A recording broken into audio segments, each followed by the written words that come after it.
there's a word you said that I want to go back to that I've been exploring recently. Mhm. Pleasure. Mhm. Pleasure. Can you walk us through that? When you say pleasure, can you give us some definitions of that? I think immediately we go to sexual pleasure, Mhm. right? Or you may go to food pleasure. But are there some other pleasures that we want to enlighten women to find joy in?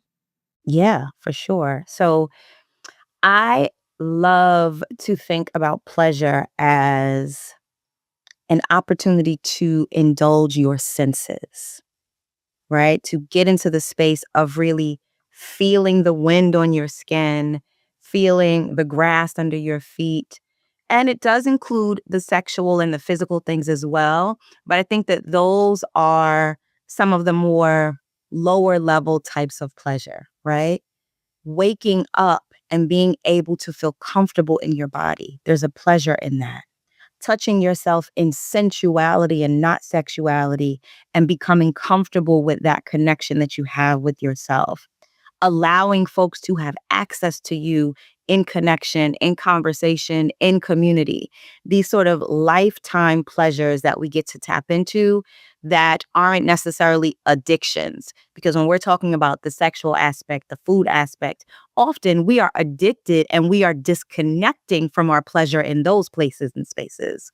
So this is about really redefining what feels good holistically and internally, and not just in a one-sided way.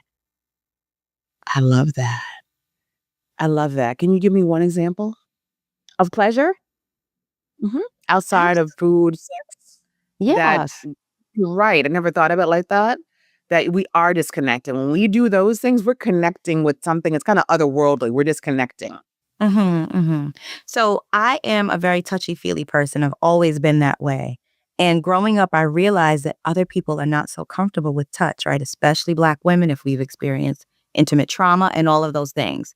And so for Right. myself, as a sexual abuse survivor as well, I had to relearn how to find pleasure in simply touching myself and not being triggered and not feeling all of these negative emotions. So one of the things that I do is that I really indulge in my bathing practice, right? I touch myself. I have a washcloth, I have a loofah, I have the salt, I have all the things, and I make that an experience of self-reverence.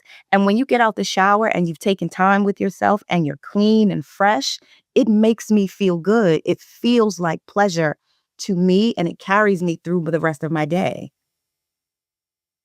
Thank you for that.